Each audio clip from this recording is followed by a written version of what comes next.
Everyone, আবার একটা নতুন ভিডিওতে অনেকখানি ভালোবাসা জানিয়ে আবার একটা নতুন ভিডিও শুরু করলাম। তো আমাকে একজনা কালকে বলেছে, কালকে না বেশ কিছুদিনই বলেছে, এই আমগুলোয় যদি সকাল বিকাল জল দিই না তাহলে আমগুলো বেশ ভালো হবে।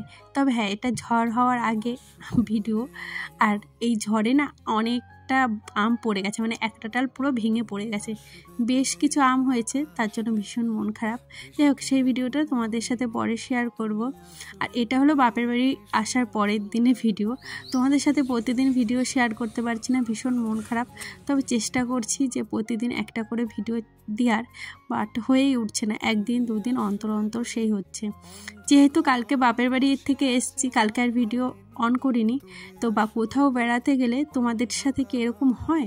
আমার সাথে তো প্রচণ্ডভাবে হয়। আমি যদি কোথাও যাই না, আমার মনে হয় কি ঘর বাড়িটা শুদ্ধ যদি একটু ধুয়ে ফেলতে পারতাম বেশি ভালো হতো। আর 4-5 দিন বাড়িতে নেই, তো আসার পর না আমার আর কিছুই ভালো লাগছে না। কালকে থেকে ভাবছি রাতের থেকে কখন সমস্ত কিছু পরিষ্কার করব। তো সকাল সকাল আজকে উঠে বেডশিটটা মানে পাল্টে নিলাম, মানে আর পাতাইনি, ওটাই আমি পাতাবো ভেবেছি। যা প্রচণ্ড রোদ পড়েছে, মানে 1 ঘন্টা থাকলেই শুকিয়ে যাবে। আর এখন ঘড়ির কাঁটাতে বাজে মোটামুটি ওই 6টা। তো আজকে একটু সকাল সকালে উঠেছি, 6টা বললাম, বলে ফেললাম, দেখেছো 6:30। আমার মেয়ে যেহেতু 6:30, এই 7টায় বাস আছে স্কুলে, তার জন্য আর কি তাড়াতাড়ি একটু উঠতে হয় ঘুম থেকে। ওই 4:45 কি 5টায় উঠি। তবে এবার থেকে শুনেছি নাকি আরও সকাল সকাল হবে স্কুল। আর এই যে ওর বাবা এগুলো কেটে দিয়েছে, অনেকেই মানে বিভিন্ন শেপের আর কি স্যান্ডউইচ নেবে, স্যান্ডউইচ ধরনের, তো সেটাই করে দিয়েছি। এদিকে আনিশাকেও রেডি করে দিয়েছি, এখনও স্কুলে যাবে আর কি। আর ও ফোন দেখতে দেখতেই খাওয়া দাওয়া, সব বাচ্চারাই জানো তো এরকম। আমি ওকে বললাম একটু হাই করে দে। ওই যে ও বাস এসছে, চলে গেছে। এখন আমার মানে কাজ যে আজকে কত, ঘুম থেকে উঠেই 2 চোখ মেলে ভাবছি কোন কাজটা কখন করব। মানে এখন কাজ করতে করতে না মাঝে মাঝে নিজের দিকে তাকাতেই আমি ভুলে যাই। আমি না সানস্ক্রিন অনেকে অনেক কিছু মাখে, বাট আমার একবার ফুরিয়ে গেছে, সেটা আর কেনাই হচ্ছে না। এই কিনবো করে টাকার দিকে তাকিয়েও হচ্ছে না। মানে আমার কষ্ট লাগে জানো তো, এতগুলো টাকা দিয়ে অনেক কিছু কেনার। আর কালকে যেহেতু এসছি, অনেকগুলো আমার কাঁচা ছিল। সকালবেলা তো বেশ কিছু কেচেই দিয়েছিলাম, আবার দুপুরেও দিয়েছিলাম বেশ কিছু কেচে। একসাথে আর পারিনি, কি বলো তো। এখন কেচেছি হলো যেগুলো আমি বিয়েবাড়ি নিয়ে গেছিলাম, সেগুলো বেশিরভাগটা কেচে দিয়েছি।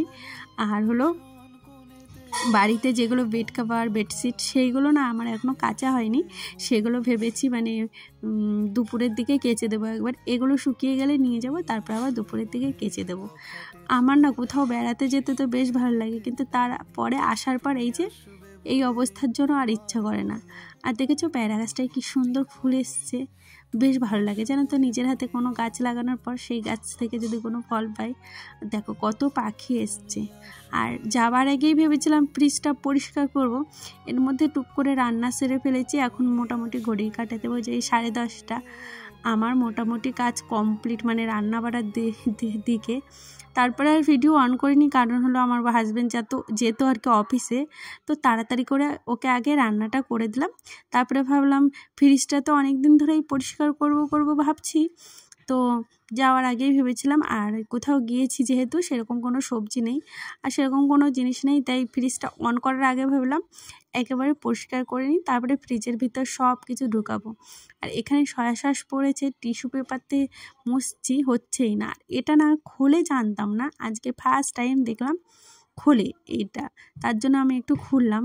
আর অন্যগুলোও চেষ্টা করছিলাম খোলা, তার মধ্যে 2টো পেরেছি সফল হতে, আর কিছুটা না খোলেনি। তো চেষ্টা করেও পারিনি খুলতে, কেন জানি না। যাই হোক, এর মধ্যে একদিন ভাবছি পিসি বাড়ি যাবো, তা যাবো আর টাইমে হচ্ছে না। যা এইসবে বাড়ির থেকে এলাম, মানে আমার পাশেই পিসি বাড়ি, তো যাবো করে সেখানে আর যাওয়া হচ্ছে না। পিসিরও মন খারাপ মাঝে মাঝে না যেতে পারলে। আর কি বলবো, বিয়ের আগে জানতামই না যে বিয়ের পরে এতটা কাজ করতে হয়। মানে সারা দিনেও একটা বাড়ির বউর কাজ ফুরায় না। কি আর করবো, কিছু করার নেই। আর আমার বাড়িতে কোনো কেউ নেই যে আমাকে একটু হেল্প করবে। তো মাঝে মাঝে দিদি করে দেয়, তবে হ্যাঁ সেটা সময় বিশেষ, সব সময় নয়। ওই 2-1 দিন করে দেয়, বাট বেশিরভাগটা তো আমাকেই করতে হয়, তাই না? আর কোথাও যদি আমি একবেলার জন্য যাই না, আমার ঘরের যে অবস্থা কি হয় সেখানে আমিই জানি। এর জন্য না বাড়ির থেকে বেরোতে ইচ্ছা করে না, মানে এসে আবার সেই সব কিছু মনে হয় কি গোছাতে হয়। যাই হোক এইদিকে সমস্ত কিছু ধুয়ে দিচ্ছি, আর ফ্রিজটা তো পরিষ্কার করেই ফেলেছি। আর জানো তো যেইখানে রাখবো জিনিস, আমার ঘর মানে সব কিছু যদি পরিষ্কার না থাকে না ভালো লাগে না। যাই হোক কিছুটা এই যে জামাকাপড় শুকিয়েছিল সেগুলো কিছুটা ভাঁজ করলাম, আর এই যে আলমারির থেকেও জামাকাপড় কিছু বের করেছিলাম, এদিক ওদিক হয়েছিল, তো সেগুলোও আমি ভালো করে গুছিয়ে রাখলাম। আর একজন এসেছিলো, আমাকে যেন কি বলছিল আমি নিজেও জানি না। আর কিছুটা জামাকাপড় যে ওই ঘরে নিয়ে যাচ্ছি, কি বলো তো, আর কিছু জামাকাপড় ছিল যেগুলো ভাঁজ করে রেখে যায়নি বাড়িতে, সেগুলোও কিছু ভাঁজ করে নিয়েছি। আসার পরে এই ঘরটা এখনও খুলিনি, এখন ভাবছি খুলবো। মানে আজকে যে আমার কি অবস্থা হয়েছিল সে খালি আমিই জানি। আজকে মোটামুটি ওই 4টের সময় স্নান করেছিলাম, বুঝতে পারছো সারাদিনটা আমার কিভাবে কেটেছিল এই ঘর পরিষ্কার করতে করতে। মানে আজকে যে আমি নিজের আয়নায় মুখটা দেখেছি কিনা আদৌ সেটাই মনে করতে পারছিলাম না। এত কাজ করার পর তো একটু ক্লান্ত হয়ে গেছিলাম। আর এবছর মনে হচ্ছে আমার লেপ ঢুকবে না, মানে বাইরেই থাকবে। আমার বরকে বলে বলে আমি লেপ ঢুকাতে পারছি না। যাই হোক এইদিকে সমস্ত কাজ কমপ্লিট হয়ে গেছে, এই যে ঘরটা মুছে নিচ্ছি। এখন ঘড়ির কাঁটায় বাজে মোটামুটি ওই 2টো। তো তোমরা ভাববে হয়তো এত তাড়াতাড়ি কাজ হয়ে গেল, না এর মধ্যে আমি হাজারও একটা কাজ করেছি যেগুলো তোমাদের সাথে শেয়ার করা হয়নি।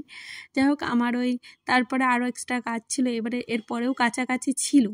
তো উঠোনটা ঝাড় দিয়েছিলাম, কেচেছিলাম, সব নিয়ে মোটামুটি ওই 4টে বেজে গেছিলো আমার, জানো তো চান করতে। যাই হোক আমার মতো কার কার এরকম হয় বলো তো। আর আজকে দুপুর রোদে উঠোনটা ঝাড় দিতে গিয়ে তো আমার অবস্থা পুরো খারাপ হয়ে গেছিলো। তারপরে এই যে স্নান টান করে এসে এই দেখো পুজো দিয়ে নিয়েছি। তো আজকের ভিডিওটা এখানেই শেষ করলাম। ভিডিওটা ভালো লাগলে প্লিজ একটা লাইক করে